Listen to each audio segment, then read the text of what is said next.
నా నాయకత్వంలో ఎంఆర్పిఎస్ ఏర్పడి 1994 నుండి ఉద్యమాన్ని మాదిగ రిజర్వేషన్ పోరాట సమితి నాయకత్వంలో ఎస్సీలని వర్గీకరించాలి అనేటువంటి ఉద్యమాన్ని రోజు రోజుకి సమాజంలో మంచి ఆసక్తి కొలిపే పద్ధతిలో, ఆలోచింపజేసే పద్ధతిలో, మాదిగలకి అర్థమయ్యే పద్ధతిలో, మాదిగలను చైతన్యం చేసేటువంటి పద్ధతిలో ఒక అద్భుతమైనటువంటి నిర్మాణాత్మక ఉద్యమం కొనసాగుతూ ఉంది. ఇదే క్రమంలో మందకృష్ణ మాదిగ ఒక నిర్ణయం తీసుకున్నాడు. మందకృష్ణ ఒక నిర్ణయం తీసుకున్నాడు. ఏమిటి అంటే, కుల వ్యవస్థలో ఏ కులానికి ఆ కులమే ఈ కుల వ్యవస్థలో ఉన్నప్పుడు, కులంలో మనుషులకి పాత్రే లేనప్పుడు, కులం కోసం ఏ మనుషులు ప్రయత్నాలు చేయకుండా అంటగట్టబడ్డటువంటి సందర్భం ఉన్నప్పుడు ఇందులో ఎక్కువ తక్కువలు ఏమిటి?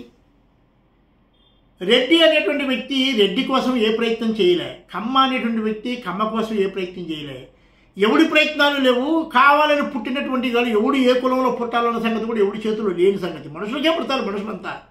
అందుకని కులాలని తగిలించుకొని ఒక్కొక్కడు విర్రవీగిపోతూ ఉంటే మరికొంతమంది తక్కువ కులాలుగా, నీచ కులాలుగా మనువాదం ముద్ర వేసేస్తే ఆ కులం పేరు చెప్పుకోవడానికి విలవెల్లాడిపోయి గజగజలాడిపోయి కులం ఎక్కడ అడుగుతాడని చెప్పి సిగ్గుపడిపోతూ వెనక్కి వెనక్కి వెనక్కి వెనక్కి పోతూ నిలబడేటువంటి ఒక ఆత్మన్యూనతా భావం ఈ షెడ్యూల్ కులాల వాళ్ళలో, ఈ అంటరాని వర్గాలుగా ముద్ర వేయబడ్డ వాళ్ళలో ఉన్నటువంటి ఒక రుగ్మత ఏదైతే ఉందో ఆ రుగ్మతని ఛేదించే విధంగా మందకృష్ణ ఏం చేశాడంటే, నా కులానికి నాకు ఒక కులం ఉంది, ఆ కులానికి నువ్వు తక్కువ చూసేది ఏంది, నాకెందుకు ఆత్మన్యూనతా భావం ఉండాలి, నేను నీతో సమానమే, నీకు ఒక కులం ఉంది నాకు ఒక కులం ఉంది, ఇందులో ఎక్కువ తక్కువలు అంటే ఎట్లా సరిగ్గా ఎక్కువ కోసం నువ్వేం ఎక్కువ ప్రయత్నం చేసావు, నేనేం తక్కువ చేసే ప్రయత్నం చేశాను, కాబట్టి అన్ని కులాలు ఒకటే, ఎవడి కులం వాడిదే అనేటువంటి ఒక ఆత్మగౌరవ స్పృహని రగిలించి తన పేరు పక్కన మాదిగాని చెప్పుకోవడానికే భయపడేటువంటి, సిగ్గుపడేటువంటి, ఆత్మన్యూనతా భావానికి లోనయ్యేటువంటి మాదిగ సమాజంలో ఒక ఉప్పిన లాంటి విప్లవాత్మకమైనటువంటి ఒక మార్పు ఏంటంటే తన పేరు పక్కన మాదిగాని చేర్చుకున్నాడు. ఈనాడు మందకృష్ణ అంటే ఎవరికి తెలియదు, మందకృష్ణ మాదిగ.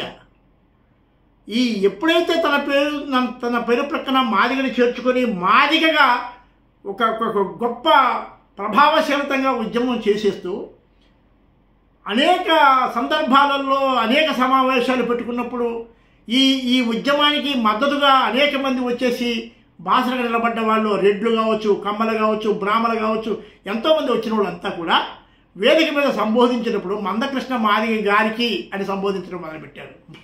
మాదిగ కులానికి ఒక గొప్ప గౌరవం దక్కింది. దీంతో ఉద్యమకారులంతా మాదిగ పెట్టుకున్నారు, చైతన్యవంతులైన మాదిగలందరూ మాదిగని పెట్టుకున్నారు. ప్రతి ఒక్కడి పేరు వెనక మాదిగని తగిలించుకున్నటువంటి ఒక గొప్ప చైతన్యం. ఒక రకంగా చెప్పాల్సి వస్తే పీడిత కులాలలో ఒక అత్యంత అద్భుతమైనటువంటి తీవ్రమైన విప్లవాత్మకమైనటువంటి చైతన్యం వచ్చేసింది. దీంతో మాదిగలు మాదిగాని పెట్టుకోవటాన్ని చూసి అనేక మంది అబ్బురపడి గర్వపడి మేమెందుకు పెట్టుకోకూడదని చెప్పేసి చాలామంది పీడిత కులాలందరూ కూడా వాళ్ళ కులాల వెనక ఇవి పెట్టుకోవటం మొదలుపెట్టారు. దీంతో మేము కూడా తక్కువ కాదురా, నన్ను మాలా అని పిలవడానికి, మాదిగాని పిలవడానికి మేము తక్కువ కాదు, పిలిస్తే పిలుచుకో, కానీ నిన్ను మేము ఎట్టయితే రెడ్డి గారు అని పిలుస్తున్నాం, మమ్మల్ని కూడా మాదిగ గారు అని పిలువు, మాల గారు అని పిలువు, రజక్ గారు అని పిలువు. ఈ పద్ధతిలో ఒక సవాలు విసిరింది సమాజానికి మాదిగ ఉద్యమం. ఈ పద్ధతిలో డెవలప్ అవుతున్నటువంటి ఈ ఉద్యమం అప్పుడు చంద్రబాబు నాయుడు గారి గవర్నమెంటు మన ఆంధ్ర రాష్ట్రాన్ని పరిపాలిస్తున్న దశ. ఉద్యమాన్ని బలోపేతం చేసేసి మందకృష్ణ మాదిగ అత్యంత అద్భుతమైన శైలిలో తీసుకెళ్తున్నటువంటి ఒక దశ. దీనిని అప్పుడే జస్ట్ స్టార్ట్ అయింది. మాలలు దీనిని వ్యతిరేకించే వైపుగా వాళ్ళు స్టార్ట్ అయ్యారు. ఈ వర్గీకరణ జరగడానికి వీల్లేదు అని చెప్పేసి వ్యతిరేకించిన ఒక చిన్నపాటి ఉద్యమం వాళ్ళ స్టార్ట్ అయింది. అది పివి రావు ఇంకా మరి కొంతమంది నాయకత్వంలో స్టార్ట్ అయింది. ఏది ఏమైనా ఈ ఉద్యమం కొనసాగుతున్నప్పుడు ఉధృతంగా కొనసాగుతున్నది అసలు ఎంత దూరం వచ్చేసిందంటే ఉగ్రవాదులాగా తయారయ్యారు, మాదిగలంతా మిలిటెంట్స్గా తయారయ్యారు. మంద జగన్నాథం గారని అప్పుడు తెలుగుదేశం పార్టీలో కీలకమైన వ్యక్తి, ఎంపీగా ఉన్నాడు. ఎస్సీ ఎస్టీల సమావేశం చంద్రబాబు గారు ఒక ముఖ్యమంత్రిగా పెట్టాడు. నేను ఒక పని మీద పోయాను సెక్రటేరియట్కి. జగన్నాథం గారు నన్ను కూడా తీసుకెళ్ళారు. సెక్రటేరియట్ పక్కన ఉన్నటువంటి లకిడిగా పూల్ ఏరియా, ట్యాంక్ బండు, ఇవన్నింటినీ దిగ్బంధనంలోకి తీసుకొచ్చేసి మాదిగ రిజర్వేషన్ పోరాట సమితి విచ్చలవిడిగా చేస్తుంది. ఎక్కడ పడితే అక్కడ ఎట్టంటే అది చేసేస్తున్నాడు, మొత్తం దిగ్బంధనం చేసి పడిస్తుంది. అప్పుడు అంటే ఒక్క మాట చెప్పడం కోసం చెప్తున్నాను. మాల ఎమ్మెల్యేలు కొంతమంది లేదా మాల ఎంపీ 2-3 లేచి చంద్రబాబు నాయుడు గారికి ఒక విన్నపం చేశారు. ఏంటంటే మన ప్రభుత్వం మీద ఈ మందకృష్ణ మాదిగ అనేటువంటి వాడు ఇంత పెద్ద మందిని పట్టుకొచ్చేసి ధ్వంసం చేస్తున్నాడు, దాన్ని కొట్టిస్తున్నాడు, దీన్ని కొట్టిస్తున్నాడు, విధ్వంసం పాలు చేస్తుంది. ఇదేనా ఈ ప్రభుత్వం మీద వీళ్ళు చేసేటువంటిది? వీళ్ళ మనం ఎదుర్కోలేమా, అది చేయలేమా అని చెప్పేసి వీళ్ళు మాట్లాడారు. అప్పుడు చంద్రబాబు గారు మాట్లాడినటువంటి ఒక మాట ఆనాటి నుంచి ఈనాటికి నా చెవుల్లో గిర్రు గిర్రు గిర్రు గిర్రు రింగు రింగు రింగు ఉంటుంది. ఏంటో తెలుసా? సావధానంగా చెప్పాడు ఒక మాట. సమస్య తీవ్రతను బట్టి ఉద్యమం యొక్క తీవ్రత ఉంటుందయా. నువ్వు ఈనాడు లేచి నాకు ఈ విషయాన్ని గట్టిగా చెప్తున్నావు అంటే నువ్వు ఎంత తీవ్రతను అక్కడ చూసింటే చెప్తావు. సమస్య తీవ్రత ప్రభుత్వానికి అర్థం కావాలంటే ఉద్యమం యొక్క తీవ్రతను బట్టే ఉంటుంది. వాళ్ళ సమస్య ఎంత పెద్దదో మన దృష్టికి తీసుకొచ్చే ప్రయత్నం చేస్తున్నారు, దాంట్లో మనం తప్పు పట్టాల్సిన పని లేదు. చంద్రబాబు నాయుడు గారు అన్నమాట ఇది. దాని తర్వాత సరే నేను బ్రీఫ్ చేసి చెప్తాను. ఉద్యమం కొనసాగింది. ఆ తర్వాత చంద్రబాబు నాయుడు గారి నేతృత్వంలో నడుస్తున్న తెలుగుదేశం ప్రభుత్వం 2000 సంవత్సరంలో వర్గీకరణ చేసింది, ఎస్సీ వర్గీకరణ చేసింది. ఎస్సీ వర్గీకరణ చేసిన తర్వాత అంతా సంతోషపడ్డారు, అంతా గొప్పగా ఫీల్ అయిపోయారు. 2000 సంవత్సరం నుంచి 2004 దాకా చంద్రబాబు ప్రభుత్వం చేసిన ఎస్సీ వర్గీకరణ అమల్లో ఉన్నది. అమల్లో ఉన్న కాలంలో ఏం జరిగిందంటే ఎస్సీ వర్గీకరణ జరగడానికి పూర్వం రాజ్యాంగం వచ్చిన కాడి నుంచి 2000 సంవత్సరం దాకా సుమారు 50 సంవత్సరాలు 50 సంవత్సరాల కాలంలో షెడ్యూల్ కులాల వాళ్ళకి అంటే మాదిగలకి రిజర్వేషన్ల ద్వారా ఎంత దక్కిందో, ఎన్ని ఎంబీబీఎస్ సీట్లు వచ్చాయో, ఎన్ని ఇతర సీట్లు వచ్చాయో, ఎన్ని ఉద్యోగాలు వచ్చాయో, ఎన్ని వ్యవహారాలు వచ్చాయో, 50 సంవత్సరాల కాలంలో ఎన్ని వచ్చాయో 2000 నుంచి 2004 సంవత్సరం మధ్యలో వర్గీకరణ జరిగిన కాలంలో ఈ 4 సంవత్సరాలు అన్ని ఉద్యోగాలు, అన్ని సీట్లు, అన్ని వ్యవహారాలు, అన్ని వెసులుబాట్లు అన్నీ వచ్చేసాయి. ఒక్క 4 సంవత్సరాలు ఉన్నాయి. 50 సంవత్సరాలలో పొందినటువంటి మొత్తానికి సమానంగా 4 సంవత్సరాలు పొందారు. దాంతో ఏమైంది? ఎస్సీల వర్గీకరణ ఎంత అవసరమో దాని మూలంగా నిజంగా వెనకబడ్డటువంటి వర్గాలు ఏ విధంగా సమానమైన స్థాయికి వస్తాయో అనేటువంటి సంగతి సమాజానికి కూడా అర్థమైంది. కానీ దీనిని మాదిగల వాటా మాదిగలకు దక్కటాన్ని జీర్ణించుకోలేని మాలలు. ఏదేమైనా ఈ షెడ్యూల్ వర్గీకరణ దీన్ని ఏదో తీరుగా దీన్ని అమలు కాకుండా చూడాలనేటువంటి ప్రయత్నాలు ఎన్నో ప్రయత్నాలు చేసి చివరికి సుప్రీంకోర్టులో కేసు వేశారు. అప్పుడు 2004 తర్వాత 2005లో రాజశేఖర రెడ్డి గవర్నమెంట్ వచ్చింది, వైఎస్ రాజశేఖర రెడ్డి గారి గవర్నమెంట్ వచ్చింది. అది సుప్రీంకోర్టులో వేయటం, సుప్రీంకోర్టులో ఏం జరిగిందా ఏం జరగలేదా వ్యవహారం ఏంటా, ఇది రాజ్యాంగంలో లేదు కాబట్టి అమలు కావడానికి వీలేదు. రాజ్యాంగంలో ఏదైనా లేకపోతే మిత్రులారా, రాజ్యాంగంలో ఏదైనా లేకపోతే రాజ్యాంగం మంది ఫ్లెక్సిబుల్ రాజ్యాంగం, దాన్ని సవరణ చేసుకున్న రాజ్యాంగం అమెండ్ చేసుకోవచ్చు. ఏదైతే అవసరం వస్తుందో అవసరం వచ్చిందని మనం యాడ్ చేసుకుంటాం రాజ్యాంగంలో, అవసరం లేదని తీసేసుకోవచ్చు. రాజ్యాంగంలో లేదు కాబట్టి అదే ఫైనల్ కాదు, అత్యవసరం వచ్చిందని కాదు, దాని అవసరం ఎక్కువ ఏర్పడితే రాజ్యాంగాన్ని సవరణ చేసి దాంట్లో కలుపుకోవచ్చు మనం, దానికి పెద్ద సమస్య కాదు. అయినా సరే సుప్రీంకోర్టులో కారణాలు ఏమైనా సరే సుప్రీంకోర్టులో ఎస్సీ వర్గీకరణ కొట్టుడు పోయింది, చెల్లుబాటు కాకుండా పోయింది. ఇది రాజ్యాంగానికి విరుద్ధంగా ఉంది, ఇది చేయడానికి వీల్లేదు. ఈ విధంగా ఎస్సీలంతా ఒక జాబితాలో ఉన్నటువంటి వాళ్ళు ఒకటే, వీళ్ళని మళ్ళీ విభజించడానికి వీల్లేదనే పద్ధతిలో ఏదో చేసేసింది. మొత్తం మీద 5గురు ధర్మాసనంగా ఉన్నటువంటి సుప్రీంకోర్టు ఎస్సీల వర్గీకరణ కొట్టేసింది. ఒక్క మాటలో చెప్పాలంటే ఎస్సీల వర్గీకరణ కొట్టివేయబడ్డటువంటి రోజు ఆంధ్ర రాష్ట్రం, అప్పుడు ఉమ్మడి రాష్ట్రమే కదా, ఆంధ్ర రాష్ట్రంలో ఉన్నటువంటి మాదిగలందరూ వారి వారి ఇళ్లల్లో ఆయా ఇళ్ళని కాపాడుకుంటూ యాజమాన్యం వహిస్తూ కాపాడుతూ వాళ్ళ కంట్రోల్ చేసుకుంటూ ఆ కుటుంబ పెద్దలు ఉంటారే, ప్రతి ఒక్కరి ఇంట్లో ఒక పెద్ద చనిపోయే దిక్కు లేకుండా పోయినట్టుగా ప్రతి కుటుంబం భావించింది ఆ రోజు. అసలు ఇక మేము బతికేది ఎట్లా, మేము ఉండేది ఎట్లా, మేము పోయేది ఎట్లా, మా బ్రతుకులేంటి, మా నోటికాడ కూలిపోయింది కదా, విలవిలలాడిపోయారు మాదిగలంతా. విలవిలలాడారు కానీ ఏమీ చెయ్యలేని నిస్సహాయులు. కారణం రాజకీయంగా వీళ్ళలో ఎదుగుదల లేదు, ఆర్థికంగా లేదు, ఉద్యోగపరంగా లేదు, అన్ని పద్ధతుల్లో లేదు. ఈ వర్గీకరణ జరిగిన తర్వాత ఇప్పుడిప్పుడే రెవరెవ్వమంటున్నటువంటి దీనిని, ఈ చిగుర్ని టక్కమని చెప్పేసి సుప్రీంకోర్టు తీర్పు ద్వారా మాలలు అనేటువంటి వాళ్ళు తుంచేశారు. దాంతో కుటుంబ పెద్ద, ప్రతి కుటుంబంలో పెద్ద, వాళ్ళు తెస్తేనే బతుకుతారు తినడానికి. కాబట్టి ఆ పెద్ద ప్రతి కుటుంబంలో నుంచి ఒక పీను వెళ్ళిపోయినటువంటిగా బాధపడి అసలు రాష్ట్రం అంతా విల ఏడ్చి మొత్తుకుని గందరగోళం అయిపోయారు. రాజశేఖర రెడ్డి గవర్నమెంట్ మీద విపరీతమైనటువంటి ద్వేషాన్ని పెంచుకున్నాడు, కోపాన్ని పెంచుకున్నాడు. ఈ పద్ధతిలో ఏం చేయాలా, ఎక్కడ చేయాలా, ఏం చేయాలా, దిక్కు లేదు, దశ లేదు, వీడికి సపోర్ట్ చేసేది ఎవరు, వ్యవహారం ఎక్కడ. రాజశేఖర రెడ్డి గారి ప్రభుత్వం సహజంగానే కొంత మానవులకు సపోర్టివ్గా ఉందని ఒక భావన మాదిగల్లో ఉంది. ఇదంతా ఈ పద్ధతిలో కొనసాగుతుంది. ఇక్కడ ఒక ముఖ్యమైన పాయింట్ చెప్పాలి. మాలలు ఎస్సీలకు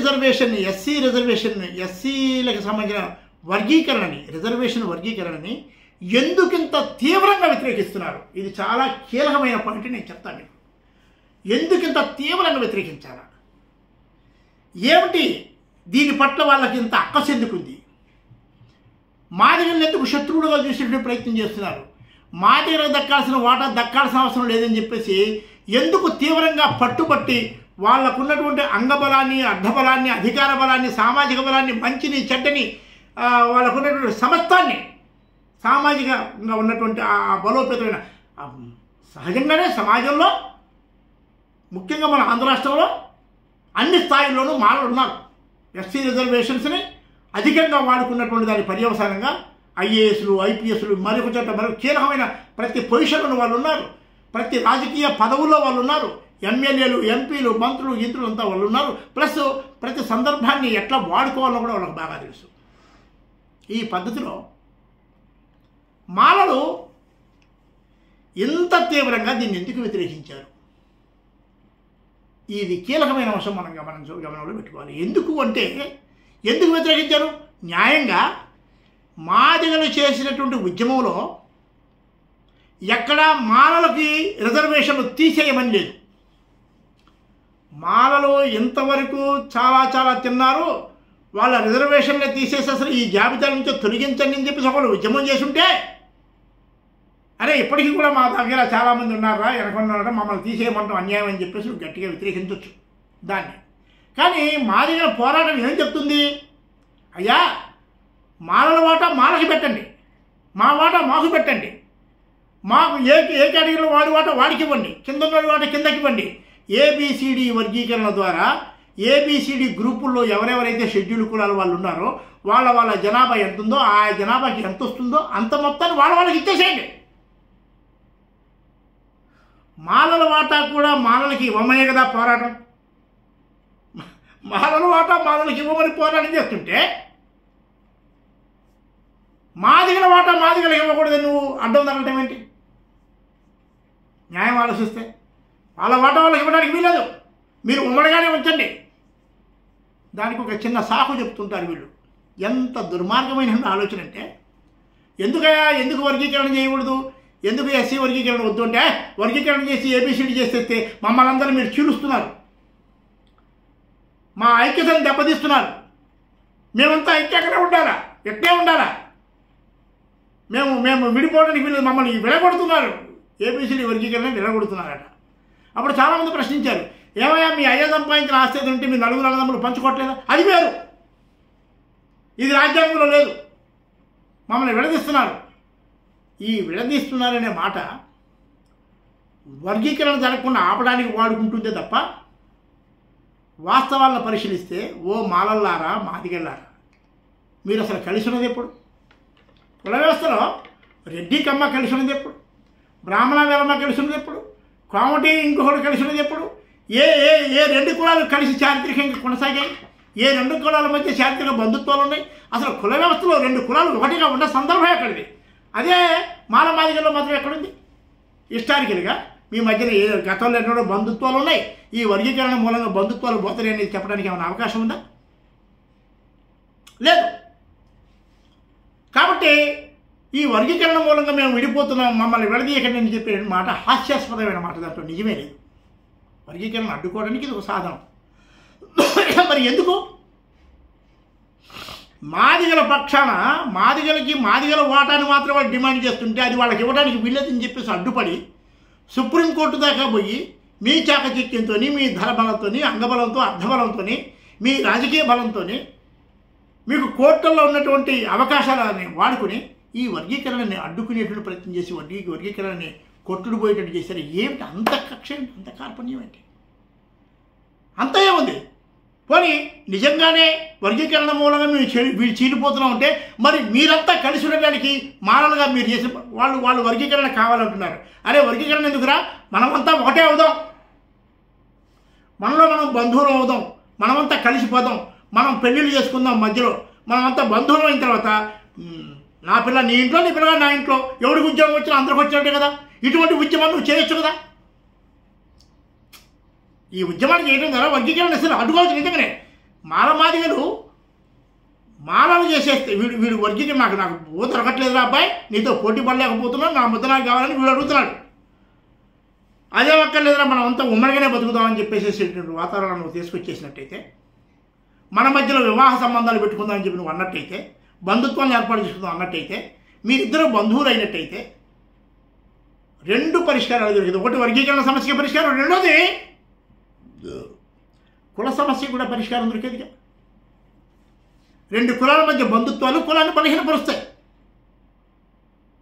కుల వ్యవస్థను నిర్మూలించడానికి, కుల వ్యవస్థను రద్దు చేయడానికి, కులాల మధ్య బంధుత్వాలు, కులాల మధ్య వివాహ సంబంధాలను పెంచడం ద్వారా సాధ్యమైతే ఎగ్జాంపుల్గా ఉదాహరణగా మనం చూపించవచ్చుగా. ఆ పని నువ్వు చేయలేదు. ఇంకొక పక్కన ఏ మాట్లాడుతున్నావు, మాయ మాటలు, ఏమని వర్గీకరణ మూలంగా మేము విడిపోవడానికి వీలేదు అని మాట్లాడతావు. రాజ్యాంగంలో లేదు మాట్లాడతావు. నువ్వు అంబేద్కర్ వారసుడు అయితే, అంబేద్కర్ గొప్ప మానవతావాది కాదు, ఆయన మించిన మానవతావాది లేడు, గొప్ప మేరు పర్వతం ఆయన వారసత్వాన్ని నువ్వు నిజంగా పుచ్చుకున్నట్టయితే నువ్వు చేయాల్సింది ఏం తెలుసా? అరే మన సాటి అంటరాని వర్గానికి చెందిన మాదిగలు తీవ్రంగా నష్టపోయి ఈ కారణాల మూలంగా వెనకబడిపోయి అవుతున్నారు. అయితే మంచి రిజర్వేషన్ సాధించడమే నాటికి అంబేద్కర్కి సరిపోయిన గొప్ప. ఇప్పుడు మనం ఏం చేద్దాం, మనమే డిమాండ్ చేద్దాం, రాజ్యాంగంలో ఈ రిజర్వేషన్ సదుపాయాలు అందరికీ అందే పద్ధతిలో వర్గీకరణ చేసే విధంగా రాజ్యాంగంలో ఒక సవరణ చేసేసి అన్ని వర్గాలకి ఫలాలు అందేటట్టుగా కృషి చేయాలని చెప్పేసేటువంటి అంబేద్కర్ వారసుడిగా నువ్వు కదా డిమాండ్ పెట్టాల్సింది. నువ్వు డిమాండ్ పెట్టాలవుతా, డిమాండ్ పెట్టకపోగా రాజ్యాంగంలో లేదని అడ్డం పెట్టుకొని ఏబిసిడి చేస్తే విడిపోతున్నామని చెప్పి దీన్ని ఒక అడ్డం పెట్టుకుని గతంలో ఎప్పుడు కలిసి ఉన్నట్టు అడ్డం పెట్టి మొత్తం మీద రిజర్వేషన్స్ను అడ్డుకునేటువంటి ప్రయత్నం, వర్గీకరణ అడ్డుకునేటువంటి ప్రయత్నం తీవ్రంగా చేశారు. అయితే దీంట్లో ఉన్నటువంటి కీలకమైన అంశం ఒకటి చెప్తాను మిత్రులారా, జాగ్రత్తగా వినండి. ఈ దేశంలో అంబేద్కర్ చెప్పిన ప్రకారం కానీ మనం గమనించిన ప్రకారం కానీ ఏ రెండు కులాల మధ్య కూడా బంధుత్వాలు లేవు. ఏ రెండు కులాలు కూడా ఒకటి కాదు, ఏ రెండు కులాల మధ్య కూడా ప్రేమ లేదు. ప్రతి కులము ఇంకొక కులాన్ని వ్యతిరేకిస్తూనే ఉంటుంది, ఇంకొక కులంతో సంబంధాలు కూడా కోరుకోదు. ఇటువంటి సందర్భంలో మాలలు మాదిగలు ఏనాడు రెండు కూడా ఒక కులానికి చెందిన వాళ్ళు కాదు. ఎప్పుడు మేమంతా ఇద్దరం ఒకటైన భావనకు వాళ్ళు కూడా కాదు. పైగా ఈ రిజర్వేషన్ వర్గీకరణ రావడానికి పూర్వమే మాలలకి ఒక విషయం అర్థమైంది. మాదిగలకి ఇంత పెద్ద పోరాటం జరిగిన తర్వాత నాటికి కూడా సరిగా అర్థం కాని విషయం ఒకటి ఉంది. ఏంటంటే మాలలు రిజర్వేషన్స్ అనేవి రాజ్యాంగబద్ధంగా వచ్చాక ఒకటి గమనించారు. ఎందుకంటే ఎలివేటెడ్ పర్సన్స్, తెలివైన వాళ్ళు, ఎట్లా బ్రతకాలో తెలిసిన వాళ్ళు ఏమర్థం చేసుకున్నారంటే, అరే రిజర్వేషన్స్ వచ్చాయి 15%. ఈ రిజర్వేషన్స్లో ఉన్న 59 మంది ప్రధానంగా మాలలు మాదిగోళ్ళు మనం పంచుకొని తినాలి. అంటే మాలలు కుల వ్యవస్థ ద్వారా మాదిగలను వ్యతిరేకిస్తారు, మాదిగలు మాలలను వ్యతిరేకిస్తారు. ఆ వ్యతిరేకించే క్రమంలో బాగా దమ్ము ఉన్నటువంటి వైపునే మాలలు ఉంటారు, వ్యతిరేకిస్తారు. కానీ దమ్ము లేని వైపున వాళ్ళు అమాయకంగా వాళ్ళు ఉంటారు. ఇప్పుడు మాదిగలే మనకి ప్రధానమైన శత్రువులు అనేటువంటి భావనకి ఎట్లా మాలలు వచ్చారు అంటే, ఈ 15% రిజర్వేషన్ని మనము తీసుకొని తినేటప్పుడు మాలలు, ఒరే మాలలారా, మనకి ఈ రిజర్వేషన్ ఫలితాలు అనుభవించే క్రమంలో మనకి రెడ్డోడితో పోటీ ఉందా? లేదు. కమ్మోడితో ఉందా పోటీ? లేదు. ఇంకే కులపొడితో పోటీ ఉందా? లేదు. బీసీలతో పోటీ ఉందా? లేదు. ఈ 15% రిజర్వేషన్ను తినే క్రమంలో మనం పోటీ పడాల్సింది కేవలం మాదిగలతో మాత్రమే. మాదిగలే మనకి పోటీ, వాళ్ళు కాకుండా మరి ఎవరు పోటీ లేడు. మరి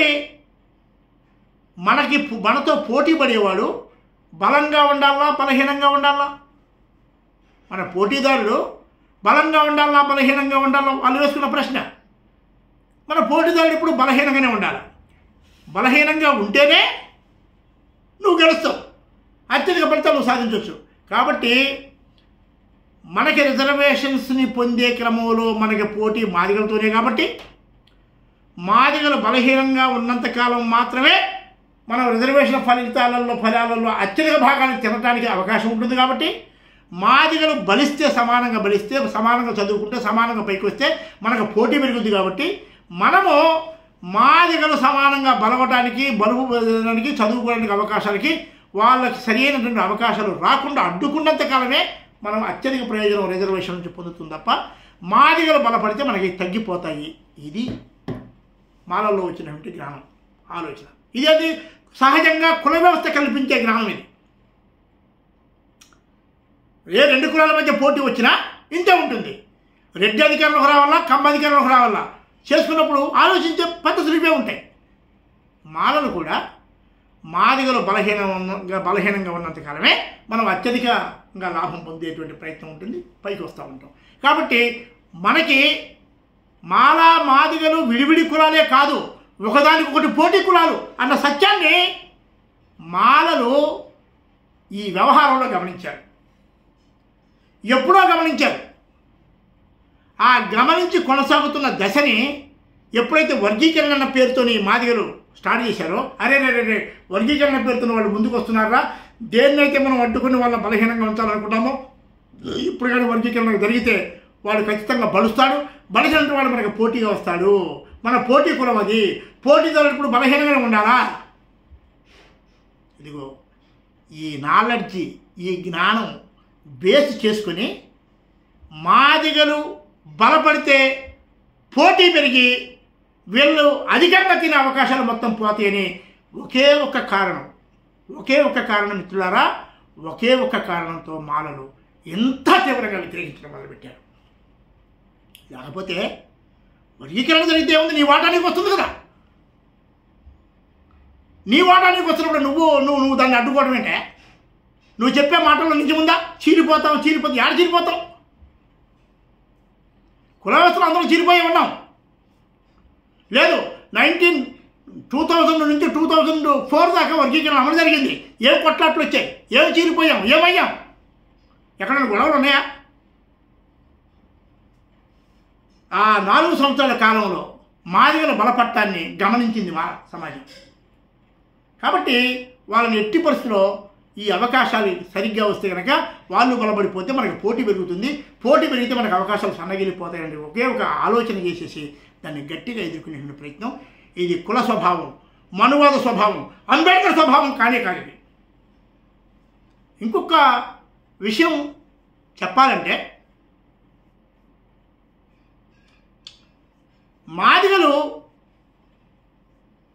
మాదిగలకేమో చావు బతుకుల సమస్య, ఇది లేకపోతే బతకలేని సమస్య వాడిది. మాలలు రామచంద్రరావు కమిషన్ ప్రకారం ఆంధ్ర రాష్ట్రంలో, అంటే ఉభయ రాష్ట్రాలు అప్పుడు కలిసి ఉన్న రాష్ట్రంలో, ఉమ్మడి రాష్ట్రంలో 6%, 15%లో 6% మాలలకి, 7% మాదిగలకి, 1% రెల్లికి, ఇంకొక శాతం ఆది జంబ వాడు ఇంకొక దానికి. అంటే ఈ లెక్కన ఏం తెలిసింది? 7% మాదిగలకి అయితే 6% మాలలకి వచ్చేసింది. కానీ రామచంద్రరావు కమిషన్ పరిశీలించిన దాంట్లో తేలిన నిజం ఏంటి అంటే, మొత్తం 15% రిజర్వేషన్లు ఉంటే దాంట్లో దాదాపుగా ఒక 12%, 11 నుంచి 12% మాలలే తింటున్నారు. ఓ 3-4% మాత్రమే మాదిగలు, మిగతా వాళ్ళంతా కలిసి తింటున్నారు.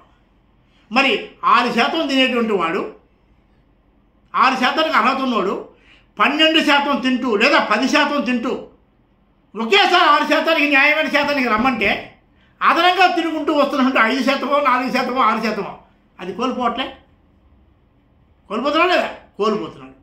కోల్పోతున్న సత్యాన్ని గమనించి అంబేద్కర్ వారసుడైతే, న్యాయంగా ఆలోచించేవాడైతే, అరే ఇంతకాలం మనకి సంబంధించింది వేరే వాళ్ళకి చెందిందని తిరుగుంటూ వస్తున్నాం, ఇంత దూరం వచ్చేసిన తర్వాత ఇప్పుడు ఆడు కూడా కళ్ళు తెలిసిన అది నాకే కావాలంటున్నాడు, ఎవరిది వాడికి పోవటమే న్యాయం. ఇది అంబేద్కర్ చెప్పిన న్యాయం. మనం దీంట్లో బాధపడాల్సిన అవసరం లేదు. మనకి ఎంత వాటా ఉందో అంత వాటాలో ఉందాం అనేటువంటి జ్ఞానం ఉండాలి కదా, అనేటువంటి ఆలోచన చేయాలి కదా, అనేటువంటి వైపుగా ఆలోచించాలి కదా. పైగా దీంట్లో నువ్వు చూపించాల్సిన మానవత్వం ఏముంది? ఎవరికి చెందాల్సిన వాటా వాడికి చెందేటట్టు చేయడం, అది అంబేద్కర్ ఫిలాసఫీ, అంబేద్కర్ పాలసీ.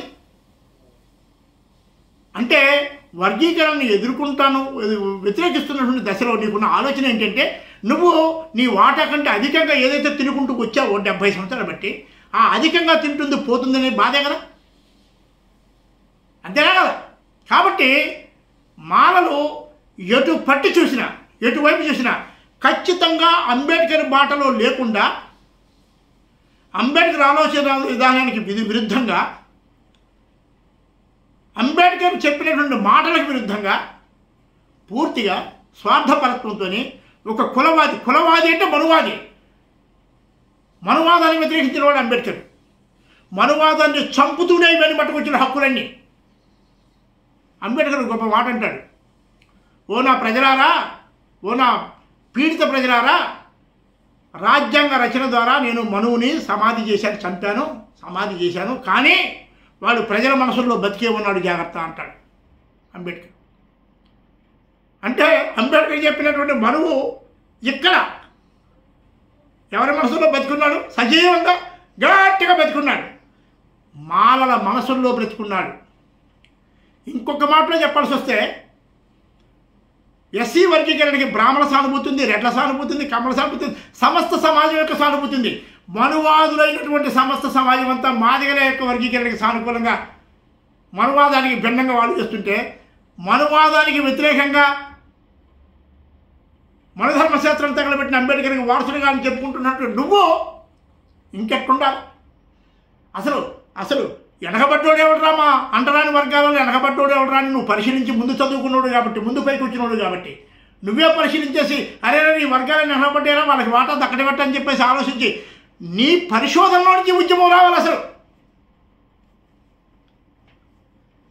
నీ ఆలోచనలోంచి రావాలి ఉద్యమం. వెనకబడ్డటువంటి వాడికి కూడా సమానమైన వాటా దక్కితే తప్ప వాడు మనతో రాడురా, మనం అంతా కలిస్తే తప్ప బలం రాదురా మనకి, మనం అంతా బలోపేతం కావాలని, అన్ని వర్గాలు కూడా సమానంగా బలంగా రావాలని చెప్పేసేటువంటి ఆలోచన చదువుకున్న వాడిగా, వృత్తి లేకుండా స్వతంత్రంగా బతకడానికి అలవాటు పడ్డ వాడిగా, అధ్యయనం చేసిన వాడిగా నీ లోపల కలగాల్సిన ఆలోచన నువ్వు అంబేద్కర్ వారసుడు అయితే అది రాకపోగా నువ్వేం చేస్తున్నావు?